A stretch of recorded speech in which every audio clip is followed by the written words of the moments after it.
안녕하세요. 해커스 공무원 학원에서 공직선거법 강의를 맡게 된 천리안입니다. 앞으로 이제 이번 시간 이후에 다음 주부터 본격적으로 이제 제 강의가 시작이 되는데요. 그 강의에 앞서서 오늘은 제가 앞으로 남은 그 구급 시험 대비해서 남은 기간 동안 어떻게 그 연간 커리큘럼이 짜여져 있는지, 그리고 어떻게 여러분들한테 그거를 잘 전달할 수 있을지, 그 내용을 전달하는 그런 소개 시간으로 하도록 하겠습니다. 자, 우선 제 소개를 좀 간단하게 하면요. 제 소개 자료는 어차피 홈페이지에도 들어가 있고, 커리큘럼 그 소개할 때도 나오기도 하겠지만, 우선 말로 잠깐 설명하겠습니다. 저는 선거관리위원회에서 15년을 근무했고요. 지난달까지 현직에서 근무를 했었습니다. 그래서 이제 공무원 학원 시장에 나온 지는 얼마 되지 않았고요. 그래서 선거관리위원회가 어떤 업무를 하는 곳인지, 현재 분위기가 어떤지 누구보다 잘 알고 있고, 중앙선거관리위원회부터 이제 각 시도, 그리고 제가 지금 머무르고 있는 경남까지 많은 직원들하고도 소통을 통해서 네트워크가 형성이 되어 있는 그런 사람입니다. 그리고 그 15년 동안 근무를 하면서도 5년은 중앙선거관리위원회, 6년은 시도에 있는 선거관리위원회, 4년은 구시군 단위에 있는 선거관리위원회에서 이제 근무를 하면서 다양한 선거 경험을 쌓았고, 주로 저는 기획 이런 쪽을 많이 일을 했는데요. 큰 틀에서 선거관리위원회가 어떻게 흘러가는지 그런 거에 대해서 많이 이렇게 고민하고 그렇게 했던 그런 노하우들을 제 강의 시간에 여러분들한테 전달할 수 있는 그런 시간이 되었으면 좋겠습니다. 그거하고 별개로 저도 이제 공채 시험 봐서 예전에 좀 시간이 꽤 됐는데요. 여러분들과 같이 이제 같이 고민하고 힘들어하던 시절도 있었고요. 저는 이제 교육학을 전공을 했습니다. 그래서 교육학 쪽에 교육학적인 마인드를 많이 가지고 있고, 제 실제 강의, 제 커리큘럼도 아마 보시면 그렇게 나와 있을 겁니다. 강의에서도 그런 관점들을 많이 풀어 녹여내려고 노력을 많이 했습니다. 이 모든 학문, 그리고 뭐 수험생이 접해야 될 시험 과목이라고 해서 학문의 범주에서는 크게 벗어나는 게 아니거든요. 어떤 학문이든 간에 교육학적인 마인드나 교육학적인 이론을 가지고 접근하면 훨씬 효율적입니다. 이거는 제가 장담할 수 있습니다. 더군다나 그냥 순수 학문이 아닌, 지금 여러분들과 같이 수험생이잖아요. 경쟁 시험에서는 더욱더 그 효과가 배 이상으로 발휘될 거라고 생각을 합니다. 자, 그런 관점들을 제가 좀 이따가 커리큘럼에서 녹아내도록 하겠습니다.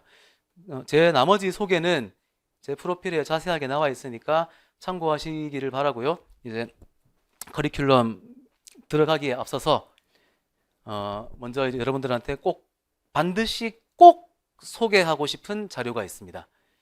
이 자료는 한번 이제 접해 보셨던 분도 있겠지만 의외로 잘 모르시는 분들이 많더라고요. 그래서 공부를 하시는 분들이면 반드시 알아야 된다. 꼭 수험생이 아니더라도 여러분들이 다음에 인생 살아가면서 꼭 알았으면 좋을 만한 내용입니다. 자, 소개를 잠깐 해볼까요? 그 밑에 여기 있는데요. 이제 NTL이라고 National Training Laboratory 해가지고 미국에 있는 그 연구소입니다. 여러분들이 뭐 NTL까지 알실 필요는 없고, 미국에 있는 연구소에서 한 연구 실험을 했는데 어떤 내용이냐면, 어떠한 특성을 가지고 어떤 유형을 주고 이러한 특성대로 학습을 하게 하고 24시간이 지났을 때 24시간이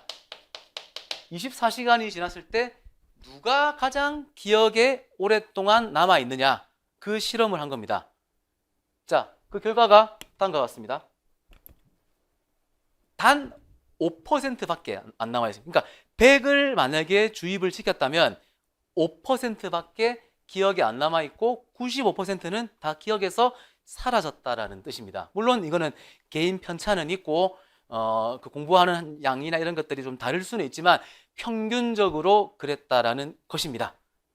5%가 뭐죠? 강의입니다. 지금 여러분들 지금 이 5%도 상당히 중요한데, 5%도 이 5%가 뭔지도 상당히 중요합니다. 5%입니다. 잘 기억해 두시고, 그 다음 10%는 뭐죠? 10%는 책을 읽는 겁니다. 10%, 90%는 기억에서 다 사라졌다라는 뜻입니다. 20%는 뭡니까? 시청각입니다. 시청각. 자, 여기까지 제가 한번 끊겠습니다. 한번 여기까지 끊겠습니다. 20%밖에 기억에 남지 않는다는 겁니다. 그 말은 아까도 계속 말씀드렸지만 80%는 기억에서 사라지는 겁니다. 결코 효율적인 학습법이 아니죠. 공부한 게 다 날아가 버리는데 그게 뭐가 좋은 겁니까? 그 공부를 할 때, 들을 때, 볼 때는 와닿지만 시간이 지나버리면 다 날아가 버리는 좋은 공부가 아니잖아요. 자, 이게 여기 있는 강의하고 책 읽기는 뭐 각자가 독서, 책을 보는 걸 말하는 거고, 지금 시청각, 보기, 듣기를 말하는 겁니다. 제가 이야기를 왜 하냐면 여러분들 지금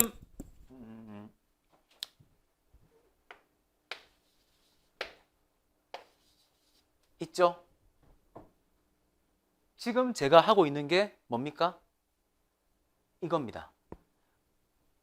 듣기는 제 얼굴을 안 보면서 제 여기 있는 판서하는 내용이나 여기 화면에 나타난 이런 내용들을 안 보면서 순수하게 이어폰만 끼고 제 목소리만 듣는 게 이 듣기를 말하는 거고요. 제 지금 화면을 보면서 여러분들이 듣고 있지 않습니까? 이거를 듣는 거는 뭡니까? 이거를 말하는 거예요. 시청각, 보잖아요, 듣잖아요. 보면서 제가 말도 하잖아요. 뭐 몸으로 하는 건 아니지 않습니까? 보이기도 하고 말도 하는 거잖아요. 딱 이겁니다. 20%예요. 맞죠?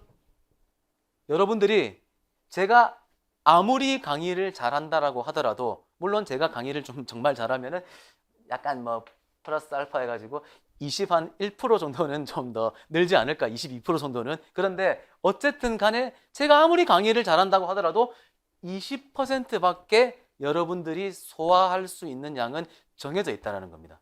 이해되시나요? 이게 상당히 중요한 겁니다.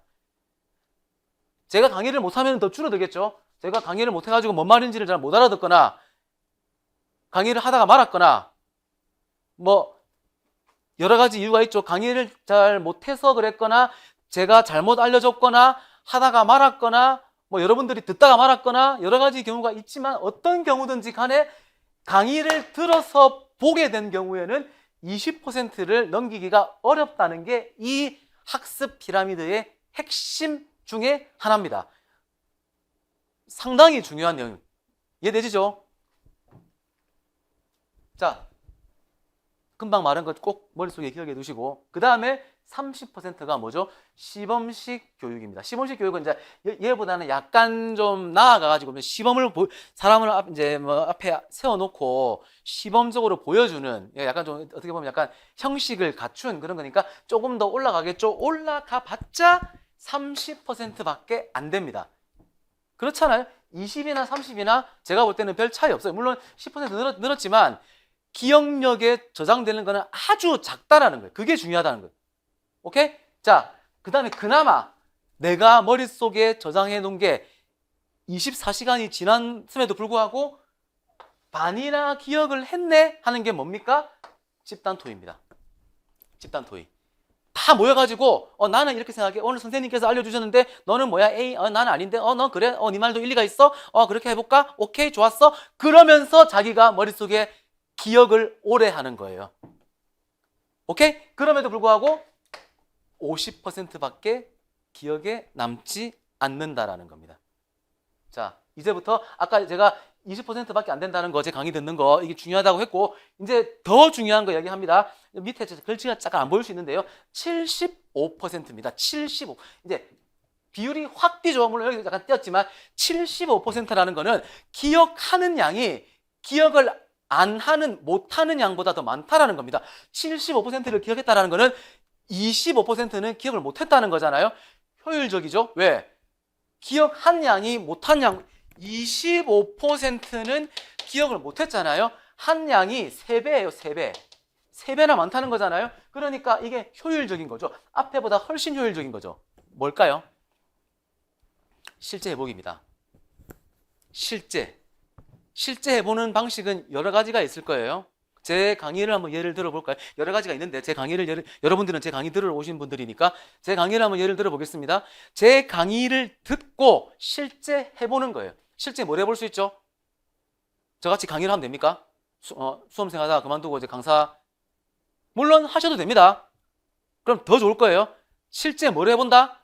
자기가 거울 앞에 서가지고 한번 말로 이렇게 해보는 겁니다. 연습을 해보는 거예요. 자기가 배웠던 내용을 말로 한번 해보는 거예요. 오케이? 그 다음에 또 뭐 그게 좀 부끄러울 수 있잖아요. 그럼 어떻게? 종이를 꺼내서 종이에다 써보는 거예요. 그날 배웠던 내용을 종이로 한번 써보는 겁니다. 객관식 문제나 OX를 풀어도 됩니다. 근데 그거는 효율이 많이 떨어집니다. 지금 여기서 말하는 실제 해보기하고도 취지하고도 안 맞아요. 계속 말씀드립니다. 여러분들이 제 아주 통상적인, 그러니까 전통적인 방식의 학습이나 이런 거는 이런 거예요. 선생님께서 수업 시간에 설명을 하면 그 전에 뭐 예습을 해온다든지 그 다음에 혹은 복습을 하는데, 복습은 뭐냐 하면 뭐 문제, OX 문제, 사지선다형 문제, 그 중에 가장 대표적인 게 기출 문제가 있죠. 기출 문제를 한번 풀어봄으로써 내가 얘를 이해했는지를 말하는데, 제가 말한 건 그게 아닙니다. 그거는 절대 75%까지 올라가지 못해요. 이해됩니까? 제가 말하는 실제 해보기라는 거는 여기 연구소의 생각과 똑같아요. 이 연구소에서 말하는 실제 해보기라는 거는 아까 말했듯이 거울 앞에 서가지고 한번 해본다든지 종이를 써가지고 한번 써본다든지 그 말입니다. 자기가 남이 해놓은 거를 답을 찾는 게 아니고 자기가 문제를 출제해 본다든지 직접 자기가 주도적으로, 이게 중요한 말이 빠져있는데, 주도적이란 말, 주도적으로 한번 해볼 필요가 있다라는 겁니다. 되죠? 자, 그러면은 이게 75%까지 이해가 된다. 근데 더욱더 중요한 거는 뭡니까? 여기 글자가 좀 빨갛게 나왔는데요. 이게 90%입니다. 90%라는 말은 연구에서 거의 100% 되기가 쉽지 않잖아요. 자, 90%가 됐다라는 거는 일정 정도의 학생들은 거의 다 이해를 하고 있다라는 겁니다. 약간 이게 예외 상황이나 특이 상황도 있는 것을 반영한 거잖아요. 연구 결과니까. 그러면 그 말은 어떤 내용을 학습을 시켰는데 24시간이 지났을 때 거의 다 내용을 다 이해하고 있다라는 뜻입니다. 그 말은 무슨 말이냐 하면은 제가 24시간을 아까 얘기를 했는데요. 이 24시간은 이때까지 기억을 하지 않습니까? 그러면은 한 달이 지나도 의도적으로 까먹거나 다른데 심하게 몰두하지 않는 한 그대로 기억을 해냅니다. 그게 결국 장기 기억이라는 체제로 넘어가게 되어 있거든요. 그래서 중요한 게 뭡니까? 24시간 안에 얼마나 많은 양을 기억을 해냈느냐가 중요합니다. 그럼 이게 뭘까요? 90% 거의 다 기억을 해냈다라는 이 앞에서도 다 하지 못했던, 자, 실제 해보기까지 했는데도 75%밖에 기억 못했는데 어떤 게 있길래 과연 90%를 기억을 해냈을까요? 이겁니다. 여기 글자가 정확하게 안 나와 있어서 잘 안 보일 수 있으니까 제가 써드릴게요. 말로도 설명하고. 자, 말로도 설명할게요. 쓰면서.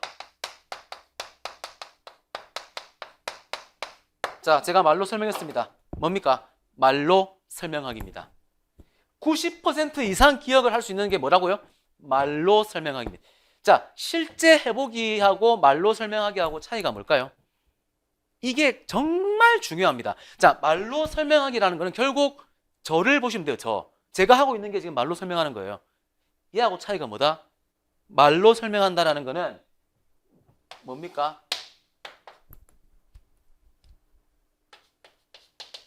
듣는 사람이 있는 겁니다. 듣는 사람이 어디? 바로 자기 앞에. 이게 중요해요. 자기 앞에 듣는 사람을 놔두고 설명을 하는 겁니다. 이 말은 무슨 말이냐 하면, 제가 지금 그렇잖아요. 그러면 이제 저는 물론 카메라를 보고 지금 찍고 있지만, 듣는 사람 앞에 자기 설명한다라는 거는 어지간히 많이 알고 있지 않는 한 설명하기가 쉽지가 않을 거예요. 누가 나를 지켜보고 있는데 얘를 설명할 수 있다. 누가 설명하고 있는 중간에 치고 들어와서 막 질문을 해. 설명이 끝났을 때 나는 그렇게 생각 안 하는데 너는 왜 이렇게 생각해? 이 부분은 나 잘 모르겠는데 조금 더 설명해 줄 수 없어? 라고 했을 때 자신 있게 설명할 수 있으려면은 자기가 완벽하게 알아야 됩니다. 그래야 남한테 설명할 수 있어요. 그게 이겁니다. 이해되시나요? 그렇게 됐을 때는 24시간이 지나도 앞에 배운 내용을 고스란히 다 기억을 하고 있다. 그 말은 24시간이 아니라 100시간이 지나도 240시간이 지나도 그 내용을 기억할 수가 있다라는 겁니다. 자, 여러분들은 그러면 어떻게 학습을 해야 되겠습니까? 자, 여러분 자, 여기서 조금만 더 할게요. 아까 제가 이 내용 중에 조금 제가 안 한 게 있는데 여기 제가 선을 아까 여기 그었지 않습니까? 선을 그었는데 조금 더 선을 여기까지도 한번 확장을 시켜볼까요? 여기까지로 선을 여기까지로 좀 확장을 좀 시키면 여기하고 여기 사이는 뭐 큰 차이는 없습니다만 이 앞에까지 이 내용들은 다 수동적입니다. 수동적이. 그쵸? 수동적이고 여기 뒤에 집단 토의 실제 해보기 말로 하기 얘네들 세 명은 뭡니까? 얘는 능동적이죠. 내가 하는 게 아니에요. 남이 한 거를 듣고 보고 읽고 하는 겁니다. 내가 하는 게 아니라는 말. 오케이? 내가 하는 게 아니니까 수동적이고 얘는 내가 직접 해보는 거예요. 내가 주체가 돼서 해본단 말이에요. 수동적이라는 말은 객체죠. 객체. 내가 학습의 주체가 아니란 말이에요. 능동적이라는 말은 내가 학습의 주체라는 말이죠. 그러니까 이 차이가 아주 큽니다. 그 다음에 얘는 인풋이에요. 영어로. 인풋. 얘는 아웃풋이에요. 뭐 영어까지 등장해서 그렇긴 한데 이거 한글로 쓰려다가 한글이 좀 와닿지가 않아서 인풋, 뭐 투입이란 말 써도 되는데요. 인풋이 더 정확한 말이에요. 인풋이. 여기 자기한테 강의, 책, 시청각 이런 수동적인 거를 통해서 쑤셔 넣는 거예요. 주입을 시키는 거란 말입니다. 이해되나요? 아웃풋은 뭐죠? 내가 밖으로 끄집어내는 거예요. 내가 갖고 있는 능력을 밖으로 얘는 넣는 거고 얘는 끄집어내는 거예요. 이해됩니까? 그래서 이게 중요하다는 거예요. 지금 밑에 이게 중요하다. 이거 중요한데 그 중에 가장 중요한 게 이제 말로 설명하는 게 가장 중요하긴 한데 얘네들이 중요하다라는 그 말입니다. 이해되시나요? 제가 이 말씀을 여러분들한테 왜 드리냐 하면 조금 지우고 다시 설명할게요. 어떤 면에서는 제 커리큘럼 소개하는 것보다 저는 이게 더 중요하다고 생각합니다. 상당히 공부하는 방향이나 앞으로 어떤 공부에 대한 어떤 태도, 가치관을 형성할 수 있는 그런 내용이거든요. 만약에 잘 습관이 돼 있는 분들은 그대로 하시면 될 것 같고 혹시나 잘못된 습관이 돼 있는 분들은 이거를 보시고 조금 공부 방법을 바꾸시는 것도 좋습니다.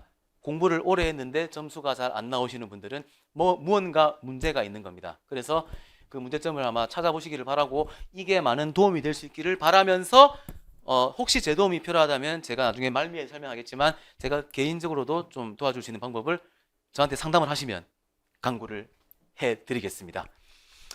자, 그래서 계속 말씀드리지만 90%의 말로 설명하기가 중요하다. 그 다음 중요한 게 75%의 실제 해보기가 중요하다. 집단 토의나 이런 거는 여러분들 공부할 때 좀 어려울 것 같고요. 여러분들이 실제 적용할 수 있는 거는 실제 해보기하고 말로 설명하기입니다. 그 중에서 더욱더 더 많이 해볼 수 있는 게 실제 해보기 이거예요. 말로 설명하는 거는 수험생들이 하기에는 쉽지가 않아요. 스타디를 꾸려가지고 스타디원들 앞에서 하는 방법이 있고 가족을 앉혀놓고 가족 앞에서 하는 방법이 있는데 아마 대다수가 선호하지는 않을 겁니다. 그래서 할 수 있는 게 가장 좋은 게 이 실제 해보기. 그나마 기억에서 가장 오래 남습니다. 실제 해보는 게. 그렇잖아요? 제가 말씀드렸잖아요. 좀 전에. 강의를 통해 가지고는 20% 이상밖에 여러분들 걸로 만들 수밖에 없다니까요. 제가 아무리 강의 잘해도 그건 제가 아는 거지. 제가 많이 아는 걸 여러분들한테 막 알리는 것밖에 안 되는 거예요. 여러분들 게 아니라는 말이에요. 제 강의 들을 때는 알겠다라고 그냥 알아듣는 거예요. 아, 맞네. 저 사람 말 잘하네. 강의 잘하네. 그래. 오케이. 그게 끝이에요. 그래가지고 뭐합니까? 여러분들께 돼야 돼. 여러분들께 돼야 시험을 쳐서 나중에 고득점이 나올 거 아닙니까? 시험 합격해서 결국에는 이제 최종 목표를 이루실 거 아닙니까? 그러려면은 이것만으로는 안 되고 반드시 자기 게 돼야 된다. 자기 공부가 돼야 된다라는 말은 무슨 말이다? 실제 해보는 시간이 필요합니다. 그래서 저는 그거를 제 커리큘럼에 가져왔습니다. 보통 저도 수험 생활을 예전에 좀 했었고요. 뭐 공무원 저는 이제 공채 선거관리위원회 공채 출신이거든요. 선관위 시험도 뭐 준비를 했었겠지만 그 전에 다른 것도 준비를 좀 했었고 뭐 이렇게 그런 시간이 좀 있었습니다. 그러다 보니까 수험생의 마음을 저도 잘 알고요. 공부를 이제 하시다 보면 여러 가지 이제 좀 이렇게 많이 좀 위기가 올 때가 있습니다. 잘 될 때는 문제가 없는데 단시간에 합격하면은 아무 문제가 없는데 하시다가 생각보다 얘가 공부도 권태기가 있거든요. 수험생도 성적이 안 올라갈 때 아니면은 성적이 조금씩 올라가고 있지만 내가 지금 뭐 하는 건가 라고 생각할 때가 있습니다. 수험 기간이 길어지면. 그러다 보면 공부 방향을 좀 잃고 엄한 방향으로 시간만 흘러가는데 자기 수준은 그대로 머물러 있는 혹은 퇴보하는 경우도 발생할 수 있어요. 그럴 수가 있기 때문에 그런 거를 좀 방지하기 위한 그런 거에 주안점을 두고 제가 커리큘럼을 짰습니다. 그리고 다른 강사분들 중에도 저같이 이렇게 하신 분이 아마 없는 걸로 저는 알고 있습니다. 지금 제가 소개해드리면 아마 알겠지만 나름 엄청 고민을 많이 하고 좀 다르다라는 생각을 아마 느끼실 거예요. 그래서 다르다라는 거를 낯설게 느끼는 건 좋지만 두려워하지 마시고 저를 믿고 한번 가보시면 분명히 실력은 월등히 현재보다는 많이 올라가 있을 거다라는 생각이 들고요. 자, 그거에 앞서서 이제 본격적으로 그러면 이제 어떻게 그 커리큘럼이 짜지기 전에 어떻게 학습을 해야 되는지 그거를 조금 더 이제 설명을 하도록 하겠습니다. 자, 지난 9월 20일에 불과 2달도 채 안 됐죠? 얼마 안 된 따끈따끈한 뉴스인데 여러분들 다 아실 거라고 생각합니다. 인사혁신처에서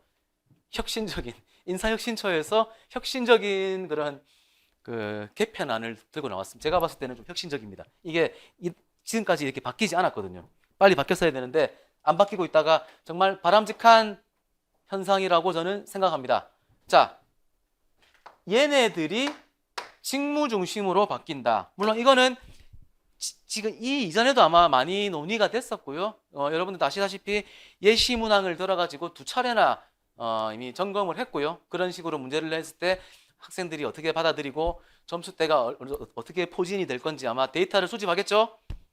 난이도를 이제 뭐 수능이 마치 그 모의평가 치듯이 6월 모평, 9월 모평 이러던데, 자 그렇게 하듯이 아마 수집을 한 것 같고요.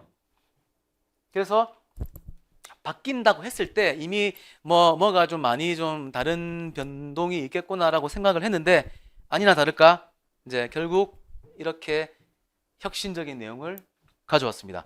전문 과목 고득점자가 합격한다. 이 문구 자체는 되게 쉽죠? 점수가 같이 동일하게 나왔는데 전문 과목이라고 하면 저희 선거행정직은 행정법과 제가 지금 하고 있는 공직선거법입니다. 이 두 과목을 점수가 동일하다고 할 때 이 두 과목을 높게 나온 사람을 합격을 시키겠다 이 말입니다. 그 말은 점수가 동일하게 나왔는데도 국어, 영어, 한국사가 점수가 더 높고 전문 과목이 점수가 낮으면 걔는 떨어뜨리겠다라는 말입니다. 그러면 이제 이렇게 여러분들 이렇게 생각하겠죠? 전문 과목이 정말 중요하게 됐네. 내년부터는 중요하겠네. 전문 과목을 잘 쳐야지 정도는 생각을 누구나 할 겁니다. 그러면서 아마 이런 생각을 할 수가 있어요.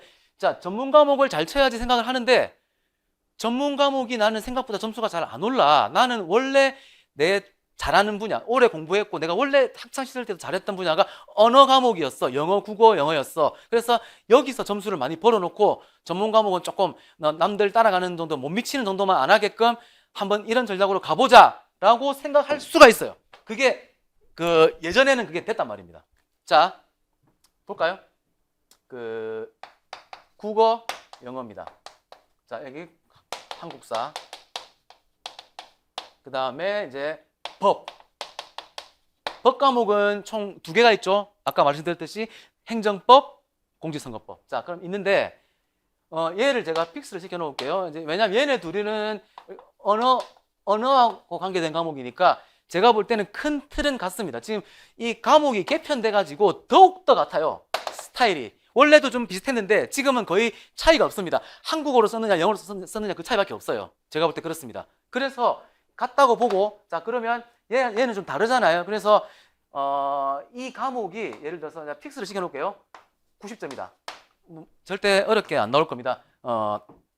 제가 아까 말씀 안 드린 게, 이 국어, 영어, 한국사는 앞으로 아마 물론 뭐 그 예외는 있을 수 있지만 절대란 말은 또 쓰면 안 되겠네요. 거의는 예외가 있잖아요. 거의 어렵게 안 나올 겁니다. 지금 기조가 이렇게 바뀌었잖아요. 예. 어렵게, 그럼 이렇게 이 문구를 왜 썼겠어요?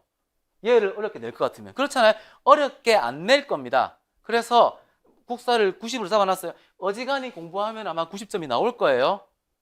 저는 지금 기존에도 나왔잖아요. 이게 어렵게 나오고 이 개편되기 전에도 나왔잖아요. 뭐 어떻게 전략 과목 아닙니까? 90점이 문제가 아니고 100점도 나오고 하잖아요. 그래서 90점은 제가 어지간하면 나올 겁니다. 잡아놓겠습니다. 자, 나머지 국어, 영어가 제가 얘를 90을 잡겠습니다. 90을. 얘도 어지간하면 나올 겁니다. 국어, 영어 90점. 어지간히 공부한 사람들은. 만약에 90이 안 나오면 합격하기 어렵다고 봅니다. 내년부터는요.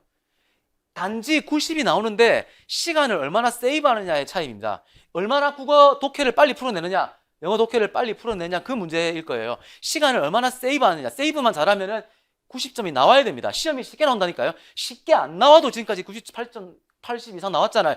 국어는 90점 나왔잖아요. 시험 쉽게 나온다니까요. 그러면 90이 안 나오면은 합격에서 점점 멀어진다고 보면 됩니다. 자, 그러면 90이 나온다고 보고, 자, 법 과목이 공부하는 기간이 짧아요. 짧을 수 있잖아요. 지금 아마 진입하면 지금 좀 짧거든요. 한 5개월, 6개월 남았잖아요. 9급 시험까지. 얘네들은 7급 아마 PSAT, PSAT을 준비하는 학생들은 국어는 훨씬 더 쉽게 느껴질 겁니다. 그리고 그냥 그게 아니더라도 막 예를 들어서 그냥 고등학교 바로 졸업한 졸업생들, 수능 친 학생들 있죠. 아마 그냥 쳐도 점수 고득점 나올걸요. 수능 친 학생들이 그냥 아무 다른 배경 지식 없이 쳐도 얘는 고득점 나올 가능성이 높아요. 오케이? 자, 그러니까 수험 기간이 짧은 사람들이 이 과목이 절대 단기간에 점수가 잘 안 나옵니다. 죽으라고 열심히 노력을 하고 편법을 쓰고 어떻게든 막 해서 올릴 수 있는 한도가 저는 80이라고 생각합니다. 80이요, 80. 80이라고 저는 생각합니다. 제가 올릴 수 있는 한도는 80이라고 생각을 하는데 이 80도 올리기가 어려워요. 그래서 보통은 수험생들이 착각을 하는 게 이렇게 생각할 수 있어요. 나는 이게 이제 쉽게 나오고 직무 중심으로 개편되면서 문해력 중심으로 이해 중심으로 이제 문제가 되니까 아까 말씀드렸듯이 7급을 공부하셨던 분들, 수능을 치신 지 얼마 안 된 분들이 유리하다고 했잖아요. 그러니까 얘를 90점을 나는 받겠다. 뭐 물론 국어 영어도 제가 볼 때는 95, 100은 어렵습니다. 아무리 시험이 쉽게 나온다고 해도 이런 언어 과목의 특성상, 고유한 특성상 다 맞추기는 쉽지가 않아요. 이해되시죠? 그래서 90점 정도까지 목표로 별로 안 어렵게 도달하려고 노력하겠죠. 얘는 어려우니까 시간이 없으니까 쭉라고 열심히 해서 80까지만 받겠다라고. 옛날에는 그게 먹겠다니까요. 자, 한국사 90이고 이런 한국사를 좀 더 높여볼까요? 좀 진정성 있게 한국사를 95로 하겠습니다. 자, 이렇게 되면은 어지간한 직렬에는 다 합격할 겁니다. 시험이 너무 쉽게 나오지 않는 한, 어느 정도 난이도가 있다고 봤을 때, 이 정도 점수를 받으면 90, 90, 95, 80, 85 이렇게 받으면 어지간하면 합격할 거예요. 맞죠? 얘는 90이 최저 점수를 말하는 겁니다. 90 이상을 받는 거예요. 95 이상 받는 거고 80 이상을 받는 겁니다. 이렇게 받으면은 합격을 할 거라고 하는데, 예전에는 맞는데 지금은 이게 상당히 위험합니다. 왜? 만약에 얘를 80 받았어. 얘는 그대로 95 픽스할게요. 픽스를 하고 얘를 90을 받았어. 혹은 95를 받았어. 그럴 수 있잖아요. 나는 언어 쪽이 약해. 영어 독해를 하는데 단어를 많이 몰라가지고, 단어가 생각보다 몰라. 단어를 아는데 문장이 잘 안 읽혀. 그러다 보니까 글을 읽는데 시간이 너무 많이 걸리는 거예요. 시간 안에 문제를 다 못 풀어. 국어도 지문이 좀 길 수 있잖아요. 단답형 문제가 안 나오잖아요. 읽다가 시간 다 보내버리는 거야. 논리력을 요하는 문제도 막 나오잖아요. 풀다가 막판에 한 두세 문제 못 푸는 거예요. 그러다 보니까 와, 내 실력으로는 80 이상은 받기가 되게 어려운데 얘는 공부를 한 만큼 점수가 나오네. 원래 법 과목이 그렇습니다. 공부를 한 만큼 나와요. 근데 이렇게 잘 받았어. 그러면은 자, 얘는 A라는 사람이 학생이 있고 얘는 B라는 학생이 있어요. 자, 동일한 사람이 누가 더 유리할까요? 시험에서. 제가 그거를 여러분들한테 말씀드리고 싶은 겁니다. 자, 보세요. 지금 보세요. 예. 전문 과목 고득점자 합격. 그건 뭡니까? 이거죠? 이거지 않아요? 법 과목을 최소 90점 이상, 시험이 쉽든 어렵든 나는 90점 이상을 목표로 하겠다. 시험이 쉬우면 100점 받겠다. 라는 목표로 공부를 한 학생은 얘를 어지간히 망치지 않는 이상 합격권에 유리하다는 겁니다. 그리고 얘는 어지간히 망치기도 어려워요. 왜? 시험이 쉬워졌으니까요. 직무 중심을 받겠다고 여러분들 1차 예시, 2차 예시 한번 풀어보십시오. 시험이 쉽다니까요. 시간이 많이 걸릴 뿐입니다. 그 시간은 연습을 많이 해야 돼요. 조정을 많이 하고 여기 해커스에 또 유명하신 강사분들 계시니까 강의를 들으면서 많은 노하우를 쌓으시고 하시면은 충분히 점수를 끌어올릴 수가 있어요. 근데 얘는 끌어올리기가 쉽지가 않습니다. 지금도 끌어올리기가 어려워요. 왜? 선거법 여러분 문제 한번 풀어보십시오. 지금 2023년도 문제 9급 문제 한번 풀어보세요. 그리고 지금 얼마 전에 쳤던 2024년도 7급 문제 한번 풀어보세요. 시험이 쉽지가 않다니까요. 말이 제가 90점이지 받기가 어렵단 말입니다. 앞으로는 그때보다 제가 그만 말씀드렸던 2023년 9급, 자 2024년 7급, 자 이게 좀 어려운 시험에 속하는데요. 이때보다 시험이 어려우면 어려웠지 절대 더 쉽게는 안 나올 겁니다. 왜냐하면 전문 과목 고득점자를 합격으로 해야 된다는 말은 지금 얘에서는 변별력을 안 두겠다는 말이죠. 그러면 여기도 변별력을 안 둬. 얘를 안 뒀잖아요. 얘를. 이 세 과목을 지금 변별력을 안 둔 거잖아요. 세 과목을. 변별력을 안 두는데 얘까지 변별력을 안 두면 어떻게 됩니까? 시험이 95점을 받고도 떨어지는 경우가 발생한단 말입니다. 그렇잖아요. 95점을 받고도 떨어지는 경우가 발생하면 그 시험은 잘못 출제하는 거예요. 절대 여러분들이 착각하는 경우가 있는데 시험이 쉽게 나오면 좋다고 생각하는 사람이 천만의 말씀입니다.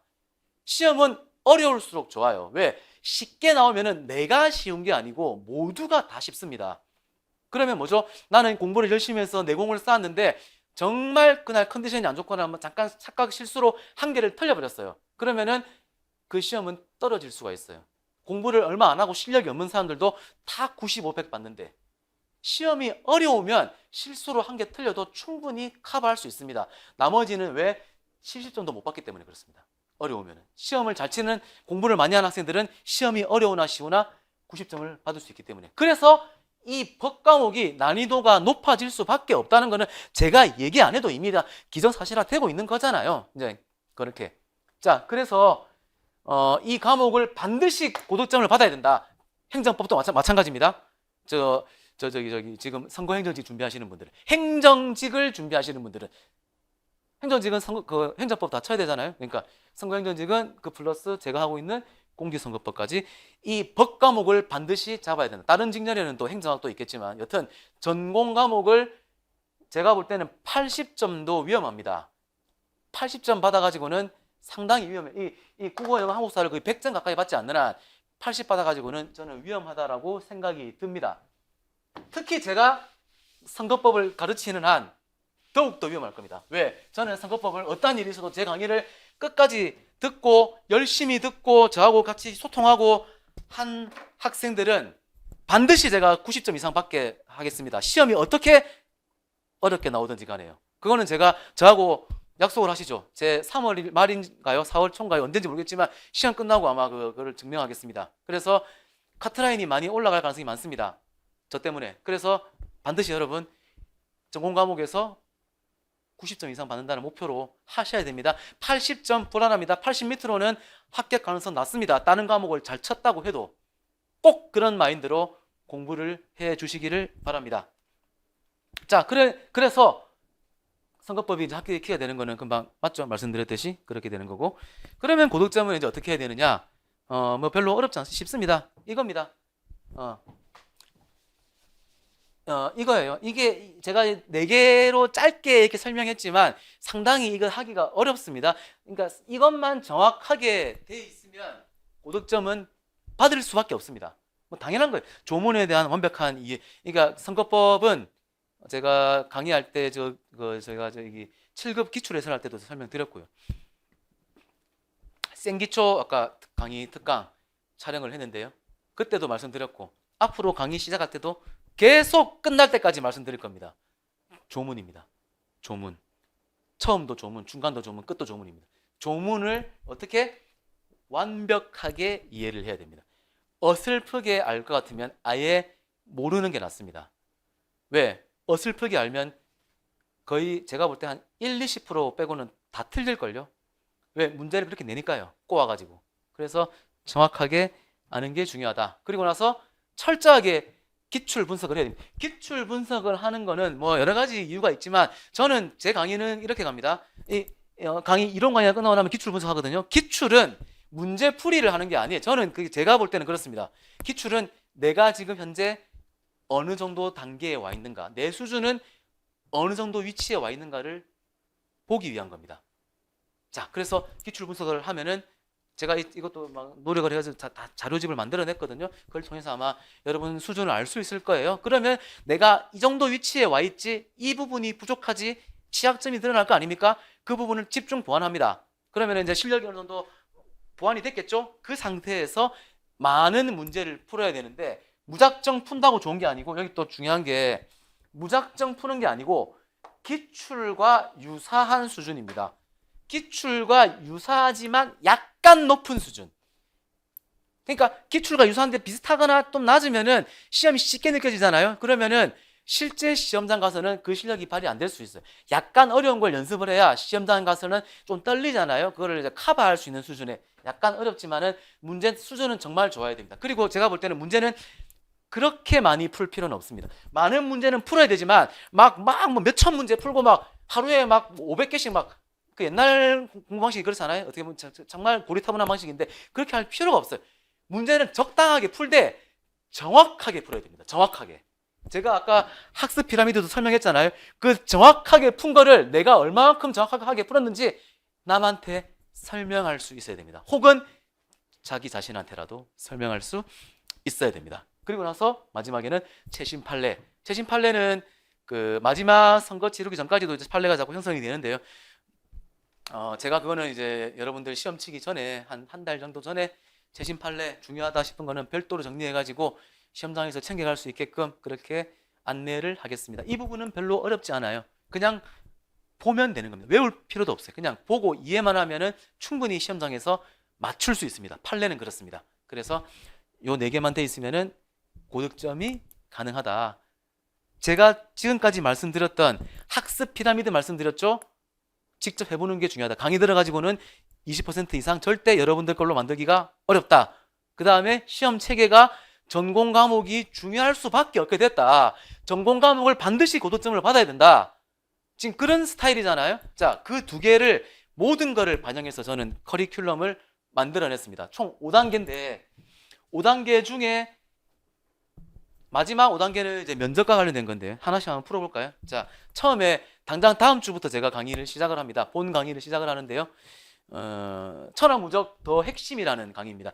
이거 강의 시작할 때 제가 다시 한번 이 강의에 대해서 자세하게 설명하기로 하고요. 오늘은 이 강의가 어떤 건지 개괄적으로 한번 설명을 드리겠습니다.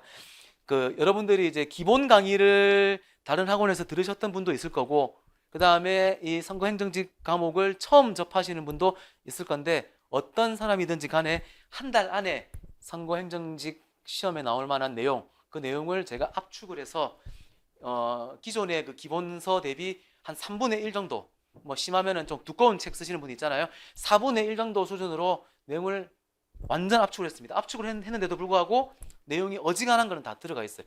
여러분들 아마 책을 보시면 알겠지만 지금까지 나왔던 기출문제 한번 대입해 보십시오. 다 풀 수 있습니다. 그 교재 가지고. 그만큼 심혈을 기울여서 만들었다. 그리고 이 교재는 참고로 이 말고도 다 그런데요. 지금 여기는 제가 마인드 매핑을 중점을 두고 지금 만들어냈고 그렇게 강의를 할 겁니다. 제가 아까 말한 거 있잖아요. 학습 피라미드 그거 잘 생각하시고 제 강의만 해가지고는 여러분들께 될 수가 없으니까 여러분들 스스로가 실력을 키울 수 있고 자기 실력을 점검할 수 있게끔 마인드 매핑 자료가 제공이 됩니다. 그걸 통해서 여러분들 스스로 자가 점검 해보시면 그 주에 학습했던 그날 학습했던 내용이 내가 얼마만큼 이해를 했는지를 알 수가 있습니다. 알 수 있고 만약에 이해가 잘 안 되면 저한테 물어보시면 됩니다. 다시 그런 식으로 강의가 여러분들하고 소통을 하면서 진행을 하겠다. 자, 12월이 되면은 제가 아까 말씀드렸죠? 기출입니다.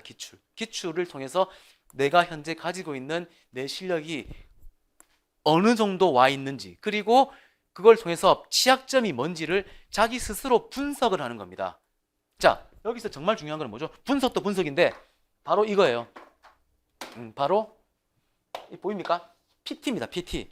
자, 이 청기누설 강의는 PT가 같이 따라온다. 자기 스스로 분석을 한 거를 저한테 제출하게 되어 있습니다.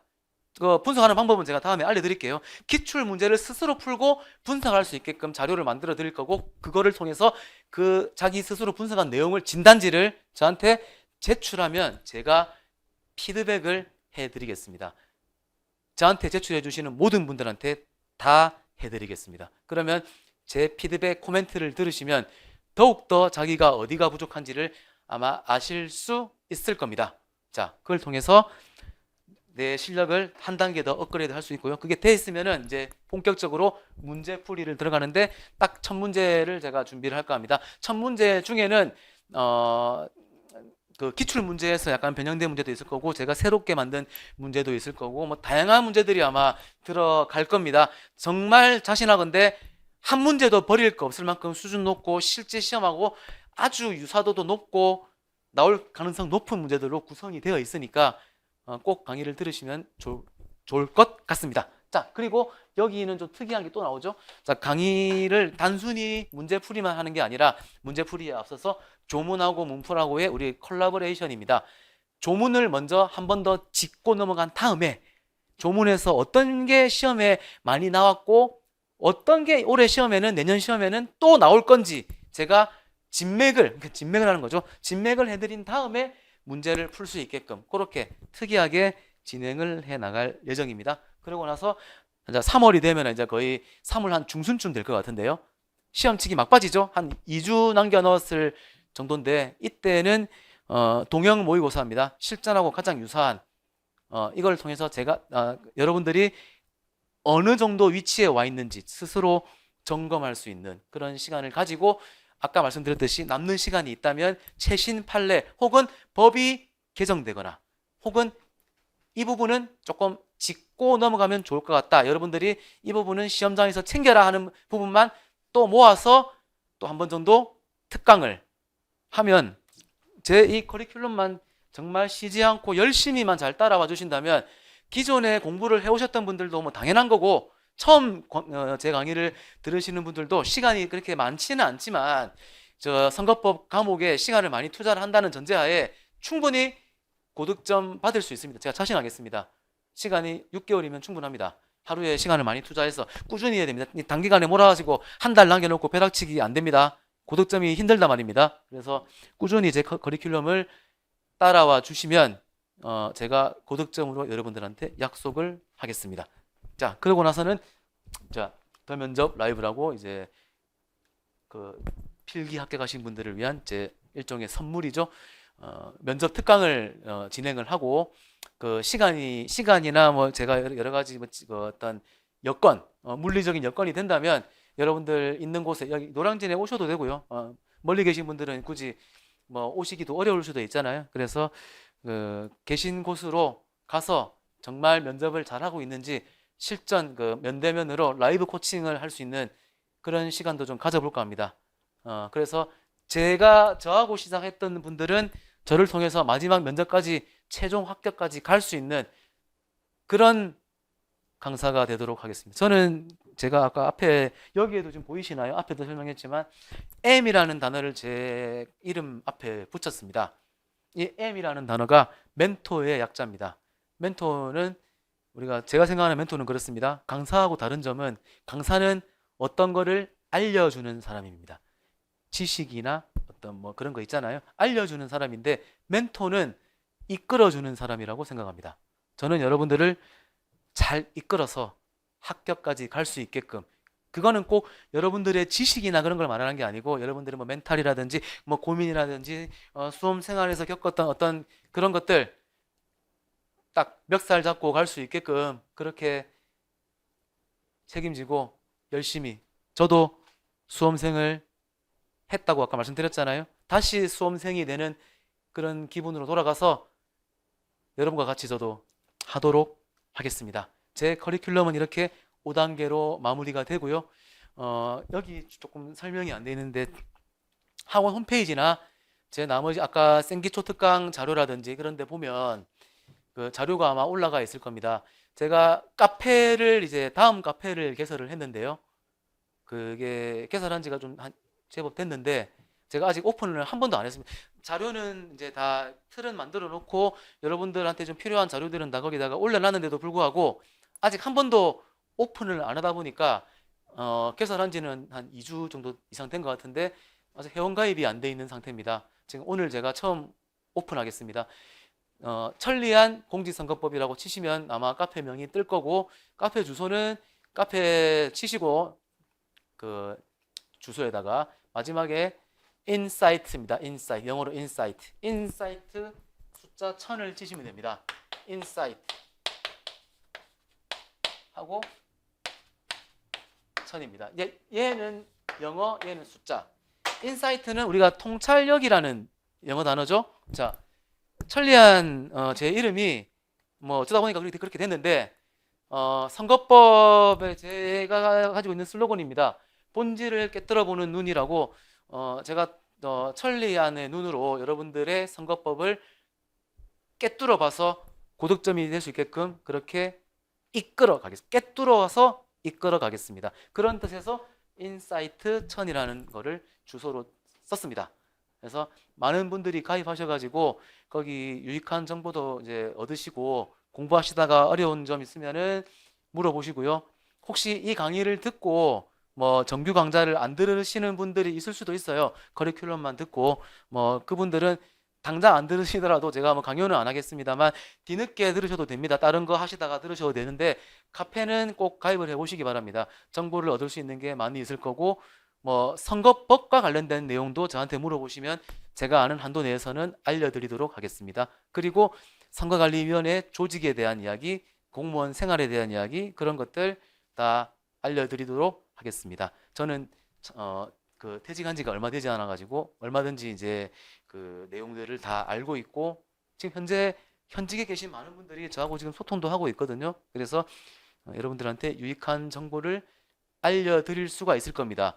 선거행정직 준비하면서 내가 과연 선거관리위원회 준비하는 게 맞을까? 그렇게 하시는 분들도 있거든요.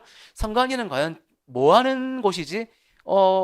인터넷이나 이런 데는 나와 있는 거는 대충은 알겠는데 진짜 그런 게 맞는지 그런 것도 물어보셔도 됩니다.